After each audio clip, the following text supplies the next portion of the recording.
ഗുരവേ ഗൗരചന്ദ്രായ രാധികായ തദാലയേ കൃഷ്ണായ കൃഷ്ണഭക്തായ. ഹരേ കൃഷ്ണ. എല്ലാവർക്കും ഒരിക്കൽ കൂടി എന്റെ വിനീതമായ പ്രണാമം. ശ്രീ ഭഗവത്ഗീതയിലെ പ്രധാനപ്പെട്ട ശ്ലോകങ്ങൾ നമ്മൾ പഠിച്ചു വരുന്നു. ഗുരുവായൂരപ്പന്റെ മഹാകൃപ കൊണ്ട് കഴിഞ്ഞ ക്ലാസ്സുകളിലായിട്ട് നമ്മൾ കുറച്ച് ആഴ്ചകളിലായി ശ്ലോകങ്ങൾ പഠിക്കുന്നു. ശ്ലോകങ്ങൾ പഠിക്കുക മാത്രമല്ല, അതിലെ തത്വങ്ങൾ മനസ്സിലാക്കിക്കൊണ്ട് നമ്മൾ കൂടുതൽ ഡിസ്കസ് ചെയ്യുന്നു. അപ്പോൾ ടോട്ടൽ ഇപ്പോൾ എത്ര ശ്ലോകങ്ങളാണ് നോക്കിയത് കഴിഞ്ഞ ക്ലാസ്സിൽ? 4 ശ്ലോകം. 4ാമത്തെ ശ്ലോകം ഏതായിരുന്നു കഴിഞ്ഞ ക്ലാസ്സിൽ നമ്മൾ ചർച്ച ചെയ്തത്? യജ്ഞാർത്ഥാത് കർമ്മണോന്യത്ര ലോകോയം കർമ്മ ബന്ധനഃ തദർത്ഥം കർമ്മ കൗന്ദേയ മുക്തസംഗം സമാചര. ഹരേ കൃഷ്ണ. Very good. 4 ശ്ലോകങ്ങൾ പഠിച്ചു. ഈ 4 ശ്ലോകങ്ങൾക്ക് എന്തെങ്കിലും പ്രത്യേകത നിങ്ങൾ കാണുന്നുണ്ടോ? ഭഗവാന് സമർപ്പിച്ച് ചെയ്യാൻ പറയുന്നു. ഓക്കെ, അതെല്ലാം ഓക്കെ. അതെല്ലാം അതിൽ പറയുന്ന കണ്ടന്റ്, എന്താണ് കണ്ടന്റ് എന്നല്ല ചോദിക്കുന്നത്. എന്തെങ്കിലും ഒരു സ്പെഷ്യാലിറ്റി തോന്നിയിരുന്നു? ശ്ലോകം ഒന്ന് ഓർത്ത് നോക്കൂ. ആദ്യത്തെ ശ്ലോകം 2, 3, 4 സിമ്പിൾ ആയിട്ടുള്ള കാര്യം ചോദിക്കുന്നത്, കോംപ്ലിക്കേറ്റഡ് അല്ല, കൂടുതൽ ചിന്തിക്കണ്ട. ഭഗവാന്റെ പ്രീതിക്കായി എന്താണ് സമർപ്പിക്കേണ്ടത് എന്നുള്ളതും പഠിച്ചു. പത്രം, പുഷ്പം, ഫലം. അതാണോ? പത്രം പുഷ്പമാണോ നമ്മൾ പഠിച്ചേ? അല്ലല്ലോ, യത്കരോഷി യത്കരോഷി പഠിച്ചു. പത്രം പുഷ്പം ഡിസ്കസ് ചെയ്തു. യത്കരോഷി അതും പഠിച്ചു. രണ്ടാമത് പഠിച്ചത് നെവർ ഫോർഗെറ്റ് കൃഷ്ണ. ശിഷ്ടാശിനോ സന്തോ. Okay, 3 okay. കഴിഞ്ഞ ക്ലാസ്സിൽ പഠിച്ചത് ഓക്കെ. ഈ 4 ശ്ലോകങ്ങൾ ഇതിൽ പറഞ്ഞിട്ടുള്ള തീം എന്താണ്? ഭഗവാൻ എന്താണ് ഉദ്ദേശിക്കുന്നത്? എന്ത് തത്വമാണ് പഠിക്കാനുള്ളത്, ഭഗവാൻ പഠിപ്പിക്കുന്നത് എന്നുള്ളത് നമ്മൾ ഓൾറെഡി ചർച്ച ചെയ്തു. സിമ്പിൾ ആയിട്ടുള്ള ഒരു ചോദ്യം ചോദിക്കുന്നത്, എന്തെങ്കിലും പ്രത്യേകത നിങ്ങൾക്ക് തോന്നിയോ ഈ 4 ശ്ലോകങ്ങളിലായിട്ട്? എന്തെങ്കിലും ഒരു ഓക്കെ. അത് നിങ്ങളെല്ലാവരും ഹൈ ലെവലിൽ ചിന്തിക്കുന്നു. ഞാൻ സിമ്പിൾ ആയിട്ടുള്ള ചോദ്യം ചോദിക്കുന്നത്. Krishna never forget Krishna. Okay, അതൊക്കെ ഓക്കെ, അതെല്ലാം ഞാൻ സമ്മതിച്ചു. അതിലൊരു ഫിലോസഫി അല്ലെ തത്വം എന്താണെന്ന് എല്ലാവർക്കും മനസ്സിലായിട്ടുണ്ടെന്ന് എനിക്ക് മനസ്സിലായി. ഞാനൊരു സിമ്പിൾ ആയിട്ട് ഒരു കുട്ടി ചോദിക്കുന്ന പോലെ ചോദിക്കുകയാണ്. സിമ്പിൾ ആയിട്ട് ചോദ്യമാണ്. എന്തെങ്കിലും ഒരു സിമിലാരിറ്റി തോന്നിയോ നിങ്ങൾക്ക് 4 ശ്ലോകങ്ങൾ? സമർപ്പിച്ച് നമ്മൾ ചെയ്യുക. ഓക്കെ, അതെല്ലാം കറക്റ്റ് ആണ്. ഞാൻ അല്ലാതെ പറയുന്നില്ല. നിങ്ങൾ പറയുന്നതൊക്കെ വളരെ കറക്റ്റ് ആയിട്ടുള്ള കാര്യമാണ്. നിങ്ങളൊക്കെ കോളേജിൽ പഠിക്കുന്ന സ്റ്റുഡൻസ്, ഞാനൊരു സ്കൂളിൽ പഠിക്കുന്ന ശ്ലോകങ്ങളും യാ എന്ന അക്ഷരത്തിലാണ് തുടങ്ങുന്നത്. Hari ball. Very good, very good. ഞാൻ പറഞ്ഞു ഞാനൊരു കുട്ടി ചോദിക്കുന്ന പോലെ ചോദിക്കുന്നതെന്ന്. നിങ്ങളെല്ലാവരും കോളേജിലത്തെയും അല്ലെങ്കിൽ പോസ്റ്റ് ഗ്രാജുവേഷനും ആയിട്ടുള്ള അതിലെ കണ്ടന്റ്സ് പറയാണ്. Of course that is true, no doubt. എല്ലാ ശ്ലോകങ്ങളും പറഞ്ഞിട്ടുള്ള കണ്ടന്റ്സ് പറഞ്ഞു. ആരാണ് ഇപ്പോൾ ഇത് തിരിച്ചറിഞ്ഞത് യാ വെച്ച് തുടങ്ങുന്നതാണെന്ന്?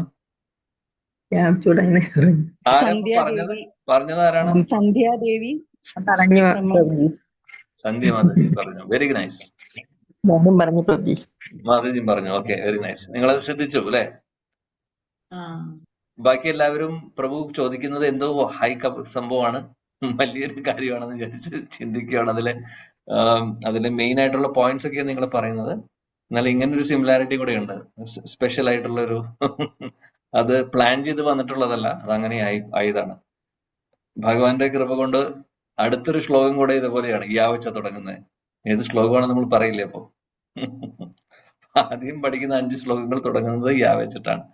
ഓക്കെ, സോ നമ്മൾ കഴിഞ്ഞ ക്ലാസ്സിൽ പഠിച്ച യജ്ഞാർത്ഥാത് കർമ്മണോന്യത്ര ലോകോയം കർമ്മബന്ധനഃ തദർത്ഥം കർമ്മ കൗന്ദേയ മുക്ത സംഘ സമാചര.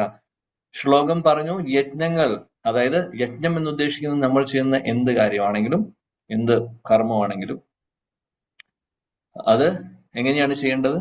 അന്യത്ര, അതായത് ഭഗവാന് അല്ലാതെ, യജ്ഞപുരുഷനായിട്ടുള്ള ഭഗവാന് അല്ലാതെ സമർപ്പിക്കാതെ നമ്മൾ ചെയ്യുകയാണെങ്കിൽ എന്ത് സംഭവിക്കുന്നു? കർമ്മബന്ധനത്തിന് കാരണമാവും അല്ലെ? അതുകൊണ്ട് തദർത്ഥം കർമ്മ കൗന്ദേയ മുക്ത സംഘ സമാചര. അതുകൊണ്ട് ഭഗവാൻ പറയുന്നു എന്താ ചെയ്യേണ്ടതെന്ന്. ഓ കുന്തിപുത്ര, അതുകൊണ്ട് നീ ചെയ്യുന്ന ജോലികൾ നീ ചെയ്യുന്ന എനിക്ക് സമർപ്പിച്ചുകൊണ്ട് എന്റെ സന്തോഷത്തിന് വേണ്ടി, സന്തോഷത്തിന് വേണ്ടിയിട്ട് ആ എല്ലാ കാര്യങ്ങളും ചെയ്യുക, ഭഗവാന് വേണ്ടി ചെയ്യുക. അതാണ് പറയുന്നത്. ഭഗവാന് സമർപ്പിച്ച് ഭഗവാന് വേണ്ടി ചെയ്യുക. കാര്യം ഭഗവാന് വേണ്ടി ചെയ്യുക.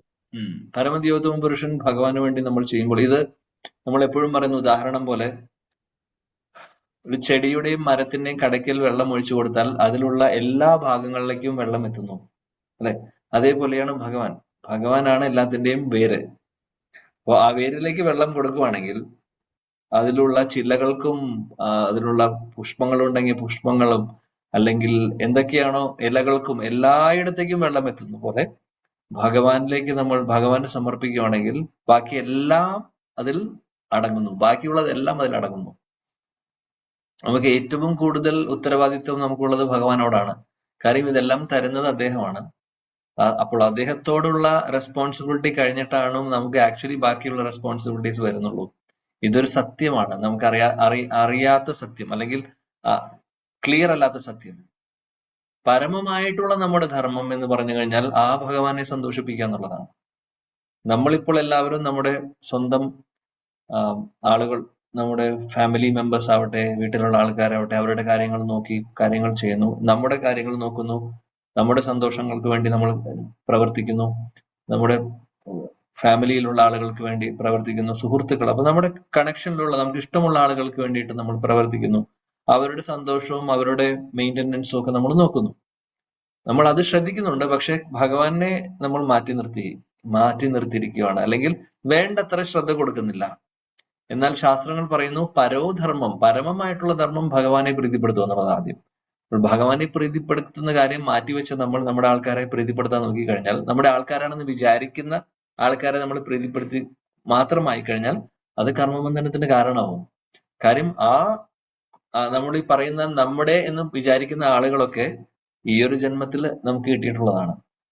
കഴിഞ്ഞ ജന്മങ്ങളിൽ അങ്ങനെയല്ല, ഇങ്ങനെയല്ല. നമ്മൾ മനുഷ്യരായിട്ട് ജനിച്ചിട്ടുണ്ടെങ്കിൽ ഇതേ അച്ഛനല്ല, ഇതേ അമ്മയല്ല, ഇതേ മക്കളല്ല, ഇതേ ഭാര്യയല്ല, ഭർത്താവല്ല, എല്ലാം വേറെ വേറെയാണ്. കർമ്മം അനുസരിച്ച് നമ്മൾ മാറിക്കൊണ്ടിരിക്കുന്നു. പക്ഷെ എന്നാലും നമ്മൾ ഈ വരുന്ന റിലേഷൻഷിപ്സിൽ നമ്മൾ വല്ലാതെ അറ്റാച്ച്ഡ് ആവുന്നു, മെയിൻ ആയിട്ടുള്ള ആളെ മറന്നു പോകുന്നു. ഇതാണ് പ്രശ്നം. അപ്പോൾ നമ്മുടെ ഫാമിലി മെമ്പേഴ്സിന് വേണ്ടിയിട്ട്, അല്ലെങ്കിൽ നമ്മുടെ സുഹൃത്തുക്കൾക്ക് വേണ്ടി, നമ്മുടെ ചുറ്റുമുള്ള ആളുകൾക്ക് വേണ്ടി നമ്മൾ കാര്യങ്ങൾ ചെയ്യുന്നതും അവരുമായിട്ട് നല്ല ബന്ധം നിലനിർത്തുന്നതും നല്ലതാണ്. ബന്ധങ്ങളൊക്കെ നിലനിർത്തണം, വേണ്ട ഉത്തരവാദിത്തങ്ങൾ ചെയ്യും വേണം. പക്ഷെ അത് ഭഗവാനെ മറന്നുകൊണ്ടുള്ള ഒരു കാര്യമായിരിക്കരുത്. ഇതാണ് പറയുന്ന പോയിന്റ്. രണ്ട് തരത്തിലുള്ള ധർമ്മമുണ്ട്, നമ്മൾ പറഞ്ഞിട്ടുണ്ട് ഇതിനു മുമ്പ്. സ്വധർമ്മം, അതേപോലെ പരോധർമ്മം അല്ലെങ്കിൽ നിത്യധർമ്മം. സ്വധർമ്മം, നിത്യധർമ്മം എന്ന് പറയുകയാണെങ്കിൽ, സ്വധർമ്മം എന്ന് പറഞ്ഞു കഴിഞ്ഞാൽ നമ്മൾ ഏത് കുടുംബത്തിൽ ജനിച്ചു, ക്ഷത്രിയനായിട്ടോ ബ്രാഹ്മണനായിട്ടോ അതോ വൈശ്യനായിട്ടോ ശൂദ്രനായിട്ടോ, എങ്ങനെയെങ്കിലും ഏതാണോ നമ്മൾ, ഏത് രീതിയിലാണോ നമ്മൾ ജനിച്ചിട്ടുള്ളത്, അല്ലെങ്കിൽ ഏത് വർണ്ണമാണ് നമുക്കുള്ളത്, അതനുസരിച്ചിട്ടുള്ള നമ്മുടെ ധർമ്മത്തെയാണ് പറയുന്നത്. എന്ത് പറയുന്നു? സ്വധർമ്മം എന്ന് പറയുന്നത്. ഇപ്പോൾ അർജുനനെ സംബന്ധിച്ച് ക്ഷത്രിയനാണ് അദ്ദേഹം. അദ്ദേഹത്തിന്റെ ഡ്യൂട്ടിയാണ് ധർമ്മത്തെ പുനഃസ്ഥാപിക്കുക എന്നുള്ളതും പ്രജകളെ നോക്കുക എന്നുള്ളതും. കാര്യം രാജാവ് ക്ഷത്രിയരുടെ സ്ഥാനത്ത് വരുന്നവര്, പ്രജകൾ, എല്ലാ സിറ്റിസൺസിന്റെ കാര്യം നോക്കുന്ന ഒരു ഉത്തരവാദിത്വം അവർക്ക് വരുന്നു. അത് അവരുടെ ഡ്യൂട്ടിയാണ്. ആ ഡ്യൂട്ടി, അതിനെ സ്വധർമ്മം എന്ന് പറയുന്നു. ആ ധർമ്മം, പക്ഷെ ഈ ധർമ്മം താൽക്കാലികമാണ്. പരമമായിട്ടുള്ള ധർമ്മം പരമദിവ്യതമ പുരുഷൻ കൃഷ്ണനെ സേവിക്കുന്നതാണ് ആക്ച്വലി. അപ്പോൾ അർജുനന്റെ പ്രത്യേകത എന്താണെന്ന് വെച്ചാൽ, അർജുനൻ കൃഷ്ണനെ മറന്നുകൊണ്ടല്ല അദ്ദേഹത്തിന്റെ ധർമ്മം ചെയ്യുന്നത്, കൃഷ്ണനെ ഓർത്തുകൊണ്ടാണ് ചെയ്യുന്നത്. അർജുനനാവട്ടെ, യുധിഷ്ഠിര മഹാരാജാവട്ടെ, പാണ്ഡവരെല്ലാവരും ആവട്ടെ, അവര് ശുദ്ധ ഭക്തരായതുകൊണ്ട് ഭഗവാനെ മറന്നുകൊണ്ട് അവരൊന്നും ചെയ്തിട്ടില്ല. ഭഗവാനെ കൂടെ നിർത്തിക്കൊണ്ട് തന്നെയായിരുന്നു അവര് കാര്യങ്ങൾ ചെയ്തുകൊണ്ടിരുന്നത്. അതുകൊണ്ട് ആണ് അവര് ശുദ്ധഭക്തർ. അവരവരുടെ ഉത്തരവാദിത്വം ചെയ്തിട്ടുണ്ട്. മനോഹരമായിട്ട് രാജ്യം അവർ ഭരിച്ചിട്ടുണ്ട്. ഒരാൾക്കും കംപ്ലൈന്റ് ഉണ്ടായിട്ടില്ല യുധിഷ്ഠിര മഹാരാജാവ് ഭരിക്കുന്ന സമയത്ത്. എല്ലാ സിറ്റിസൺസ് അല്ലെങ്കിൽ എല്ലാ പ്രജകളുടെ കാര്യവും, അത് മനുഷ്യര് മാത്രമല്ല മൃഗങ്ങളുടെ കാര്യം എല്ലാം നോക്കേണ്ട ഉത്തരവാദിത്വമുണ്ട്. അതെല്ലാം അദ്ദേഹം നോക്കിയിട്ടുണ്ട്. എന്നാൽ അതേസമയം ഭഗവാനെ മറന്നിട്ടുണ്ടോ? ഇല്ല. അതുകൊണ്ടാണ് ഭഗവാന്റെ പ്രിയപ്പെട്ട വ്യക്തികളായി മാറിയിട്ടുള്ളത് ഭക്തര്, ആ പാണ്ഡവര്. നാരദമുനി ഒരു സ്ഥലത്ത് പറയുന്നുണ്ട് ഭാഗവതത്തിൽ, ഓ യുധിഷ്ഠിര മഹാരാജാവിനോട് തന്നെയാ പറയുന്നത്, നിങ്ങളെ പോലെ ഭാഗ്യം ചെയ്ത വേറെ ആരും ഉണ്ടാവില്ല എന്ന് പറയുന്നു. ഇത്രയും ഭാഗ്യം ചെയ്തിട്ടുള്ള ആരാണുള്ളത്? കാര്യം നിങ്ങളുടെ കൂടെ പരമദീപത്തമ പുരുഷൻ ഇരിക്കുവാണ്, കൂടെ ഇരിക്കുന്നു, അതായത് കൂടെ ഇരിക്കുന്നു, കൂടെ ഭക്ഷണം കഴിക്കുന്നു, ഒരേ വീട്ടിൽ താമസിച്ചിട്ടുണ്ട് പലതവണ. അർജുനന്റെ സാരഥിയായിട്ട് വരുന്നു. യുധിഷ്ഠിര മഹാരാജാവിനെ കാണുമ്പോൾ സാഷ്ടാംഗം നമസ്കരിക്കുന്നത് ആരാ ചെയ്യുന്നത്? ഭഗവാൻ. സുഹൃത്തായിട്ട് നിങ്ങളുടെ കൂടെ ഉണ്ടായിട്ടുണ്ട്. നിങ്ങൾക്ക് പ്രശ്നങ്ങൾ വരുമ്പോൾ നിങ്ങളുടെ കൂടെ തന്നെ ഉണ്ടായിട്ടുണ്ട്. എല്ലാ സിറ്റുവേഷനിലും നിങ്ങളുടെ കൂടെ ഉണ്ടായിട്ടുണ്ട്. ബ്രഹ്മാസ്ത്രം അശ്വത്ഥമ അയക്കുമ്പോഴും അന്നും കൂടെയുണ്ട് ഭഗവാൻ, എപ്പോഴും കൂടെയുണ്ട്. അപ്പോൾ നിങ്ങളെപ്പോലെ ഭാഗ്യം ചെയ്തിട്ടുള്ള ആരാണുള്ളത്? അദ്ദേഹത്തോട് ചോദിക്കുന്നു യുധിഷ്ഠിര മഹാരാജാവ്. യുധിഷ്ഠിര മഹാരാജാവിനോട് ചോദിക്കുന്നു നാരദമുനി. കാര്യം യുധിഷ്ഠിര മഹാരാജാവ് പറയാണ്, ഞങ്ങൾ ഭക്തരല്ല, പ്രഹ്ലാദ് ആണ് ശരിക്കുള്ള ഭക്തൻ, ഞങ്ങൾ ഭക്തരെ അല്ല എന്ന് പറയാണ്. ആ സമയത്താണ് ഇദ്ദേഹം പറയുന്നത്, നാരദമുനി പറയും, നിങ്ങളുടെ ഒരു ലെവൽ എന്ന് പറഞ്ഞു കഴിഞ്ഞാൽ അതിനും വലുതാണ്. കാര്യം ആർക്കാണെങ്കിലും ഒരു ചാൻസ് കിട്ടുക. കാരണം എന്താണ്? ഭഗവാൻ അവരുടെ കൂടെ ഉണ്ടായിരുന്നു എല്ലാ സാഹചര്യങ്ങളിലും. അവര് ഒരുപാട് ഭൗതിക തലത്തിൽ നോക്കുമ്പോൾ ഒരുപാട് ബുദ്ധിമുട്ടുകളിൽ കടന്നുപോയിട്ടുണ്ട്. പക്ഷെ അവര് ഒരു നിമിഷം പോലും ഭഗവാനെ മറന്നിട്ടില്ല. അതാണ് അവരുടെ ജീവിതത്തിലെ സക്സസ്. കാട്ടിലേക്ക് വനവാസത്തിന് വേണ്ടി വിടുന്ന സമയത്തും ഭഗവാൻ കൂടെയുണ്ട്. എന്തും എപ്പോഴും ഭഗവാൻ ഒരു വിളിപ്പുറത്തുണ്ടായിരുന്നു. അവർ വിളിക്കുമായിരുന്നു, ഭഗവാൻ വരുമായിരുന്നു. അതുകൊണ്ട് അവരുടെ പ്രിയപ്പെട്ട ഭഗവാന്റെ ഹൃദയത്തിൽ അത്രയും വലിയ സ്ഥാനമാണ് അവർക്ക്. കാര്യം എന്താണ്? അവര് സ്വധർമ്മം ചെയ്യുന്ന കൂട്ടത്തിൽ, ബാക്കിയുള്ള റെസ്പോൺസിബിലിറ്റീസ് ചെയ്യുന്ന കൂട്ടത്തിൽ അവര് ഭഗവാനെ മറന്നിട്ടില്ല. ഇനി രാജ്യം തിരിച്ചു കിട്ടിയതിന് ശേഷം എന്തായിരുന്നു അവസ്ഥ? അപ്പോൾ കൃഷ്ണനെ മറന്നു. എല്ലാം തിരിച്ചു കിട്ടി, അവര് ലോകം മുഴുവനും ഭരിക്കുന്ന രാജാവായി മാറി. അപ്പോൾ മറന്നു ഇല്ല. അപ്പോൾ നമ്മൾ വിചാരിക്കരുത്, പ്രശ്നങ്ങൾ വരുമ്പോൾ മാത്രമല്ല കൃഷ്ണനെ വിളിച്ചിട്ടുള്ളത്. സാധാരണ നമുക്ക് പ്രശ്നങ്ങൾ വരുമ്പോൾ ഭഗവാനെ വിളിക്കും, ഭഗവാനെ പ്രശ്നം നടക്കുന്നു, എനിക്കറിയില്ല എന്ത് ചെയ്യണമെന്ന്, ഇത്രയും വലിയ പ്രോബ്ലംസിലൂടെ ഞാൻ കടന്നു പോകണം, എന്നെ രക്ഷിക്കണേ. ഓക്കെ, ശരി, നല്ല കാര്യം, വിളിക്കുന്നു, നമ്മൾ ഭഗവാനെ വിളിക്കുന്നു. അറ്റ്ലീസ്റ്റ് അപ്പോഴെങ്കിലും ഓർക്കുന്നുണ്ടല്ലോ ഭഗവാനെ, അത് വലിയ കാര്യമാണ്. പ്രശ്നങ്ങളൊക്കെ മാറി, കുറെ പൈസ വരുന്നു വീട്ടിലേക്ക്, നല്ല ഒരുപാട് ഐശ്വര്യങ്ങൾ വരുന്നു വീട്ടിൽ, എല്ലാവിധ സുഖ സൗകര്യങ്ങളും ആയി, നമുക്ക് എല്ലാം ഭംഗിയായിട്ട് ഇങ്ങനെ എല്ലാ റിലേഷൻഷിപ്സും ഭംഗിയായിട്ട് പോകുന്നു. എന്നും സന്തോഷവും ആനന്ദവും മാത്രം. അപ്പോഴും ഭഗവാനെ ഓർക്കുന്നുണ്ടോ? അതാണ് ടെസ്റ്റ്. അപ്പോൾ ആ പ്രശ്നം വന്നപ്പോൾ കരഞ്ഞ അതേ വ്യക്തി സുഖങ്ങൾ വരുമ്പോൾ ഭഗവാനെ ഓർക്കണമെന്ന് ഉറപ്പില്ല, മറക്കും. അപ്പോൾ പ്രാർത്ഥിക്കുന്നില്ല. കാര്യം നമുക്ക് ഒന്നും ആവശ്യമില്ല, എല്ലാം വരുന്നുണ്ട്, എല്ലാം സുഖമായിട്ട് നടക്കുന്നു. അപ്പോൾ ഭഗവാനെ ഓർക്കാനുള്ള ചാൻസ് കുറവാണ്. സത്യമാണോ? അതെ, സത്യമാണ്.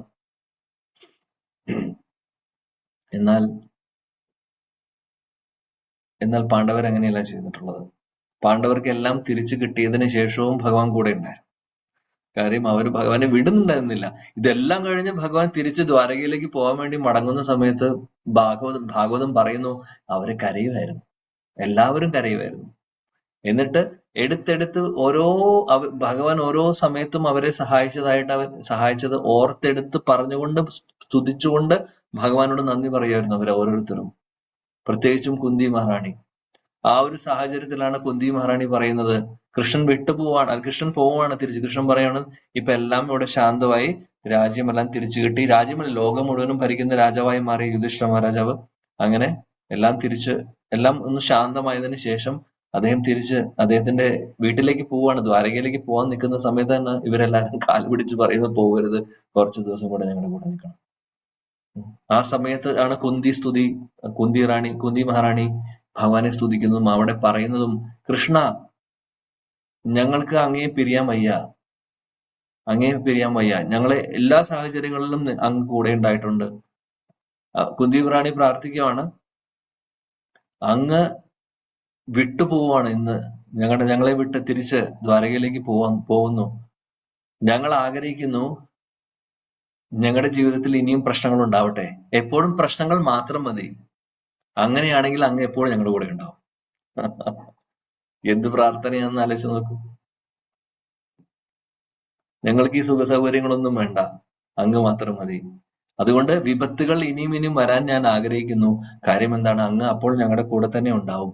ഇപ്പോൾ അങ്ങ് ഞങ്ങളെ വിട്ടുപോവാണ്. എല്ലാം ശരിയായി എന്ന് പറഞ്ഞ് എല്ലാം തിരിച്ചു രാജ്യമെല്ലാം കിട്ടി സുഖമായി എന്ന് പറഞ്ഞ് അങ്ങ് തിരിച്ചു പോകുന്നു. ഞങ്ങൾക്കത് വേണ്ട, പ്രശ്നങ്ങൾ മതി എന്ന് പറയാണ്. നമ്മളിൽ എത്ര പേർക്കുണ്ട് പറയാൻ ധൈര്യം? പ്രശ്നങ്ങൾ മാത്രം മതി ഭഗവാനെ, കാരണം അപ്പോഴാണ് എനിക്ക് അങ്ങയെ ഓർക്കാൻ സാധിക്കുന്നത് എന്ന്. അതാണ് ഭക്തരുടെ ലെവൽ, അങ്ങനെയാണ്. അങ്ങനെയുള്ളവരുടെ കൂടെ ഭഗവാൻ എന്നും ഉണ്ട്. അതാണ് നമ്മൾ ഓർക്കേണ്ടത്. അപ്പോൾ നമ്മുടെ സ്വധർമ്മം ചെയ്യുന്ന കൂട്ടത്തിൽ പരമമായിട്ടുള്ള ധർമ്മം ഭഗവാനെ സേവിക്കുന്നത്, ഭഗവാന് വേണ്ടി ചെയ്യുന്നത് നമ്മൾ മറക്കരുത്. ഇല്ലെങ്കിൽ എന്താണ്? അത് കർമ്മബന്ധനത്തിന് കാരണമാവും. അപ്പോൾ അതാണ് നമ്മൾ പറയുന്ന പോയിന്റ്. ഭഗവാനെ മറന്നുകൊണ്ടായിരിക്കരുത് നമ്മുടെ ഡ്യൂട്ടീസ്. യജ്ഞപുരുഷനായിട്ടുള്ള ഭഗവാൻ.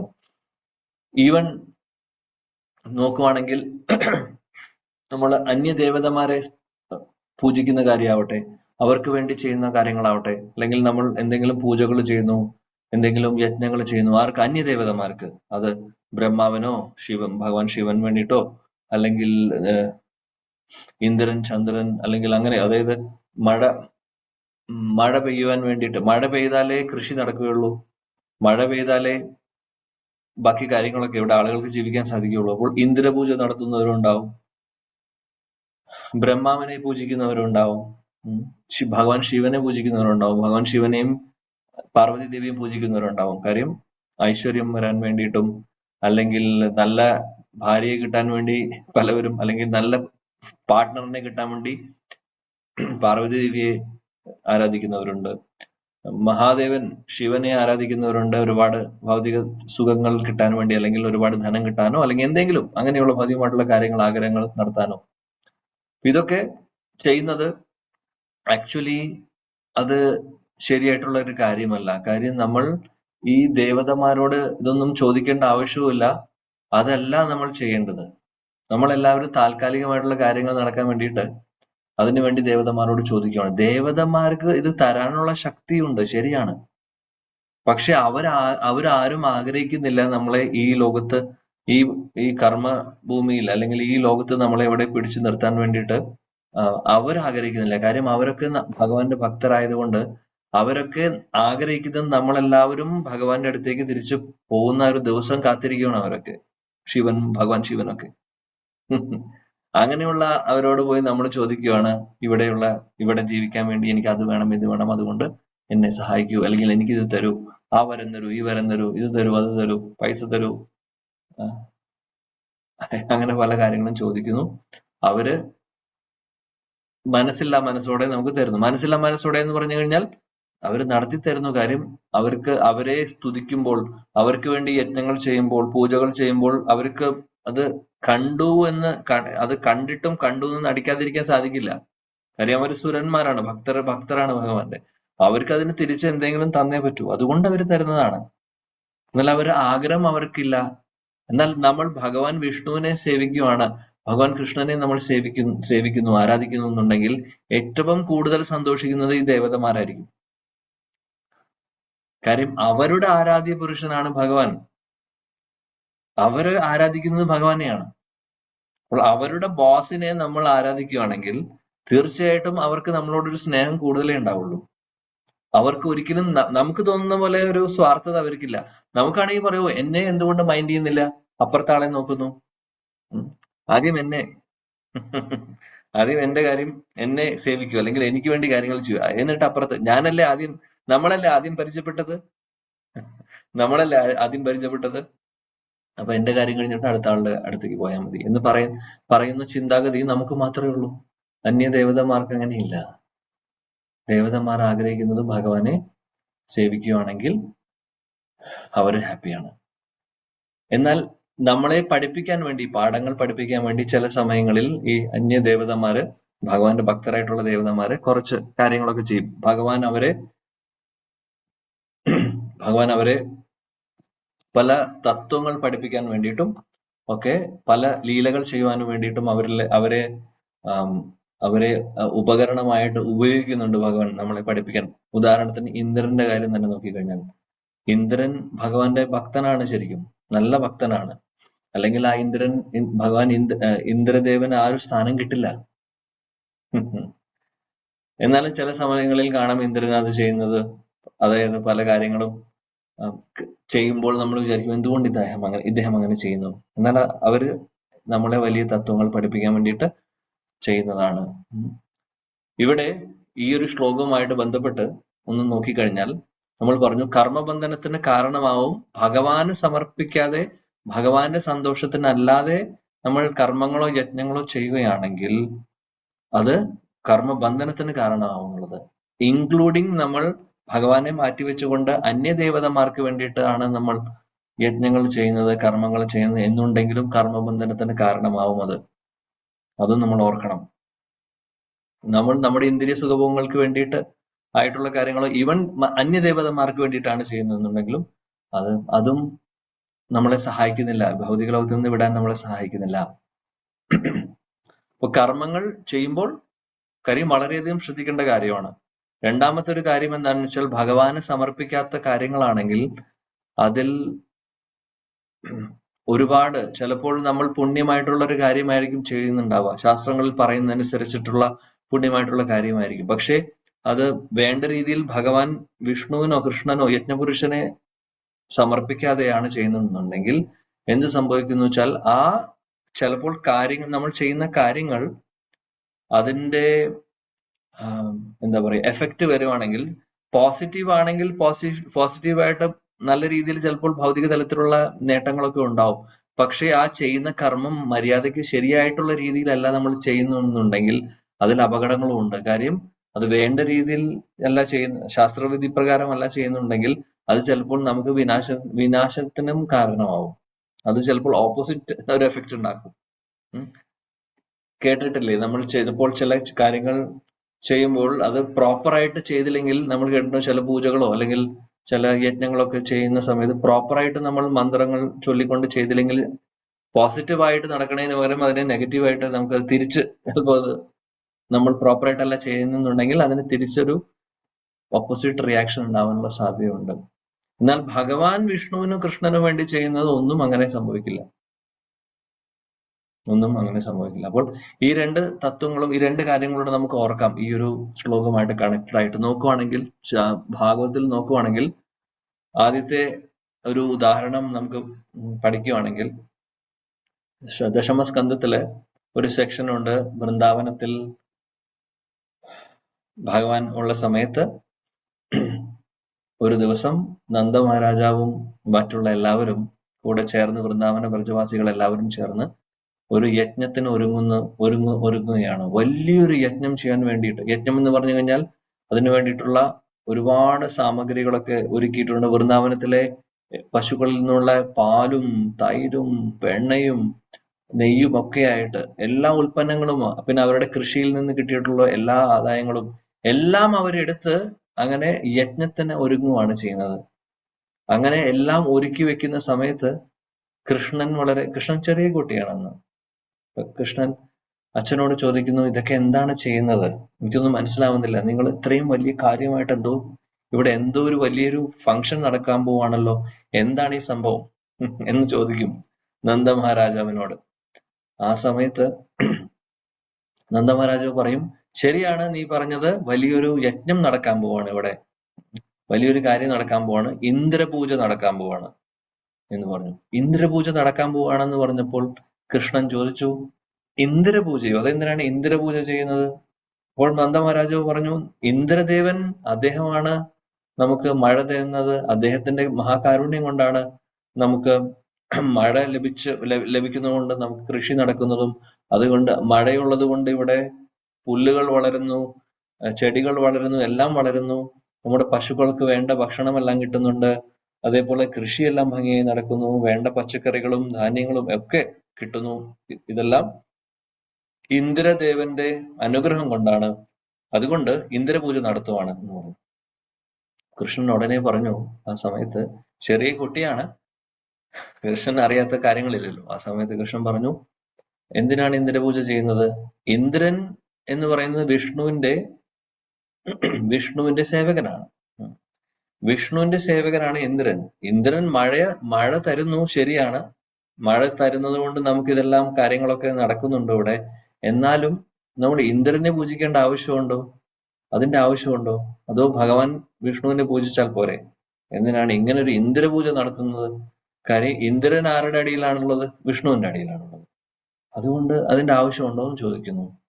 നന്ദമഹാരാജാവ് പറഞ്ഞു, ഇതാണ് നമ്മൾ ചെയ്യാറുള്ളത്, ഇതാണ് നമ്മൾ ചെയ്യേണ്ടത്, നമ്മുടെ പൂർവികന്മാരൊക്കെ ഇങ്ങനെയാണ് ചെയ്യാറുള്ളത് എന്നൊക്കെ പറഞ്ഞ് നന്ദമഹാരാജാവ് എക്സ്പ്ലനേഷൻ പറയുകയാണ് ചെയ്യുന്നത്. കൃഷ്ണൻ പറഞ്ഞു, ഞാൻ ആഗ്രഹിക്കുന്നു ഈ പൂജ, ഇന്ദ്രപൂജ നടക്കാൻ പാടില്ല.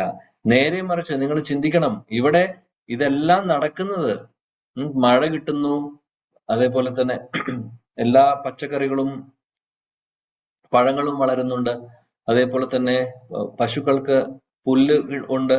എല്ലാം നമുക്ക് തരുന്നത് ഈ ഗോവർദ്ധനമാണ്, ഈ ഗോവർദ്ധന പർവ്വതമാണ്. കൃഷ്ണൻ പറയാണ്, ഗോവർദ്ധന പർവ്വതം ആക്ച്വലി ഭഗവാനാണ്, അല്ലെ? ഭഗവാൻ തന്നെയാണ് ഗോവർദ്ധനം. ഈ ഗോവർദ്ധനമാണ് ഇതെല്ലാം തരുന്നത്, അല്ലാതെ ഇന്ദ്രനല്ല. കാര്യം ഇവിടെ വേണ്ടതെല്ലാം സപ്ലൈ ചെയ്യുന്ന ഇന്ദ്രനാണ്. അപ്പൊ ഈ ഇന്ദ്രന് പകരം നമ്മൾ പൂജ ചെയ്യേണ്ടതും ആരാധിക്കേണ്ടതും ഗോവർദ്ധനെയാണ്, ഇന്ദ്രനെ അല്ല. നമ്മൾ ഇവിടെയുള്ള ആളെ മറന്നിട്ട് ചെയ്യരുത് എന്ന് പറഞ്ഞു. അപ്പോൾ ആദ്യം നന്ദമഹാരാജാവ് ചിന്തിച്ചു, എന്താണ് എന്റെ മകൻ ഇങ്ങനെ പറയുന്നത്? കാര്യം ചെറിയ കുട്ടിയാണ്. അപ്പോൾ ഒരുപാട് പ്രാവശ്യം പറഞ്ഞു മനസ്സിലാക്കിപ്പിക്കാൻ ശ്രമിച്ചു, അങ്ങനെയല്ല ആ കാര്യം എന്നൊക്കെ പറഞ്ഞു. പക്ഷെ കൃഷ്ണൻ പറഞ്ഞു, ഇതാണ് എന്റെ അഭിപ്രായം, നിങ്ങൾ ഇന്ദ്രപൂജ ചെയ്യാമെന്ന് തീരുമാനിച്ചത് മാറ്റി ഇനി ഗോവർദ്ധൻ പൂജ ചെയ്യണമെന്ന് പറഞ്ഞു. കൃഷ്ണൻ ചെറിയ കുട്ടിയാണെങ്കിലും അദ്ദേഹത്തിന്റെ വാക്കുകൾക്ക് വില കൊടുത്തിരുന്നു നന്ദമഹാരാജാവ്. നന്ദമഹാരാജന്റെ ബാക്കിയുള്ള അനുയായികളും ഒക്കെ ചേർന്നുകൊണ്ട് തീരുമാനിച്ചു, ശരി, എന്നാൽ കൃഷ്ണൻ പറയുന്നത് പോലെ തന്നെ ആവട്ടെ, ഇത്തവണ നമുക്ക് ഗോവർദ്ധന പൂജ ചെയ്യാം എന്ന് തീരുമാനിക്കുകയാണ് ചെയ്യുന്നത്. അപ്പോൾ ആ സമയത്ത് എന്താണ് ചെയ്യുന്നതെന്ന് വെച്ചാൽ, ഭാഗവതം പറയുന്നു, കൃഷ്ണൻ ഗോവർദ്ധന പർവ്വതം, അതായത് ഗോവർദ്ധനം ആ രൂപത്തിൽ, ആക്ച്വലി ഭഗവാൻ ആ രൂപം എടുക്കുന്നു. എന്നിട്ട് ഇവരോട് പറയുന്നു, എല്ലാം എനിക്ക് സമർപ്പിച്ചോളൂ, ഞാൻ സ്വീകരിച്ചോളാം എന്ന് പറയുന്നു. അപ്പോൾ ഇവർക്ക് ആദ്യം ഒരു സംശയം ഉണ്ടായിരുന്നു, ഇതെല്ലാം ഗോവർദ്ധന പർവ്വതത്തിന് സമർപ്പിച്ചു കഴിഞ്ഞാൽ അദ്ദേഹം ഇത് സ്വീകരിക്കുകയോ എന്താണെന്ന് അവർക്ക് ഒരു ക്ലാരിറ്റി ഉണ്ടായിരുന്നില്ല. കൃഷ്ണൻ പറഞ്ഞു എന്നുള്ളത് ശരിയാണ്, ശരി, എന്നാലും അവരത് ചെയ്യുമ്പോൾ അവർക്ക് ഉള്ളിൽ നിന്ന് അത് ശരിയാവുമോ, ഇതാണോ ചെയ്യേണ്ടത് എന്നുള്ളൊരു ചിന്തയുണ്ടായിരുന്നു. ആ സമയത്ത് ഭാഗവതം പറയുന്നു, കൃഷ്ണൻ അവിടെ ഗോവർദ്ധന പർവ്വതമായിട്ട്, അല്ലെങ്കിൽ ഗോവർദ്ധന പർവ്വതം അവിടെ ആക്ച്വലി ഭഗവാൻ പ്രത്യക്ഷപ്പെടുന്നു അവരുടെ മുമ്പിൽ, ഭഗവാനായിട്ട് പ്രത്യക്ഷപ്പെടുന്നു. ആ പർവ്വതം ഭഗവാന്റെ രൂപം എടുക്കുന്നു. എന്നിട്ട് പറയുന്നു, ഇതെല്ലാം നിങ്ങൾ എനിക്ക് വേണ്ടി സമർപ്പിച്ചോളൂ, നിങ്ങൾ സമർപ്പിച്ചു കഴിഞ്ഞാൽ ഞാൻ വേണ്ടതെല്ലാം നിങ്ങൾക്ക് തരാം എന്ന് പറയുന്നു. അത് കണ്ടതോടുകൂടി അവർക്ക് ഒരുപാട് സന്തോഷമായി. അങ്ങനെ എല്ലാം അതിഗംഭീരമായിട്ടുള്ള അവിടെ പൂജ ചെയ്യുന്നു, ഗോവർദ്ധന പൂജ ചെയ്യുന്നു. അവിടെയുള്ളതെല്ലാം ഗോവർദ്ധന സമർപ്പിക്കുന്നു, ഗോവർദ്ധന അതെല്ലാം സ്വീകരിക്കുന്നു. എന്നിട്ട് കൃഷ്ണൻ പറയുന്നു, ഇതെല്ലാം ഇത് കഴിഞ്ഞിട്ടില്ല, പൂജ കഴിഞ്ഞിട്ടില്ല, ഇനി നമ്മൾ എല്ലാവരും കൂടെ ഒരുമിച്ച്, വൃന്ദാവനവാസികൾ എല്ലാവരും കൂടെ പ്രദക്ഷിണം വെക്കണം ഗോവർദ്ധന പർവ്വതത്തെ, അങ്ങനെ നമ്മൾ ആരാധിക്കണം എന്നൊക്കെ പറഞ്ഞു കൊടുത്തു. കൃഷ്ണൻ പറയുന്നത് പോലെ ഇതെല്ലാം അവർ ചെയ്തു. ഇതെല്ലാം ചെയ്തത് നമുക്കറിയാം. ഇതിന് ശേഷം എന്ത് സംഭവിക്കുന്നു? ഇതിനുശേഷം ഇന്ദ്രൻ ഇത് ഇഷ്ടപ്പെടില്ല. ഇന്ദ്രൻ പ്രശ്നം ഉണ്ടാക്കും എന്ന് പറഞ്ഞു കഴിഞ്ഞാൽ, എല്ലാ തവണയും എനിക്ക് കിട്ടാറുള്ളതാണ് ഈ യജ്ഞത്തിന്റെ പങ്ക്, എന്നാൽ ഇത്തവണ അത് മാറ്റിയതാരാണ്? കൃഷ്ണൻ. അപ്പോൾ ഇന്ദ്രന് ദേഷ്യം വന്നു. ഇന്ദ്രൻ ആ സമയത്ത് അപ്പോൾ ചിന്തിക്കും, എന്തുകൊണ്ട് ഇന്ദ്രൻ അങ്ങനെ ചെയ്തു എന്നുള്ളത്. അവിടെയും വലിയൊരു പാഠം പഠിപ്പിക്കാൻ വേണ്ടിയിട്ട് ഇന്ദ്രൻ ആക്ച്വലി ആ ഒരു ലീലയാണ് നടക്കുന്നത്. അപ്പൊ ഇന്ദ്രൻ ചില സമയത്ത് കൃഷ്ണൻ അദ്ദേഹത്തിന്റെ ഭക്തരെ ലീലകളുടെ ഭാഗമായിട്ട് ഉപയോഗിക്കും. ഇന്ദ്രൻ അറിയുന്നില്ല, ഇന്ദ്രന്റെ ഉള്ളിൽ ആ ഒരു ദേഷ്യം വന്നു കൃഷ്ണനോട്, വൃന്ദാവനവാസികളോട്, വ്രജവാസികളോട് ദേഷ്യം വന്നു. അങ്ങനെ അദ്ദേഹം മഴ പെയ്യിപ്പിക്കുന്നു.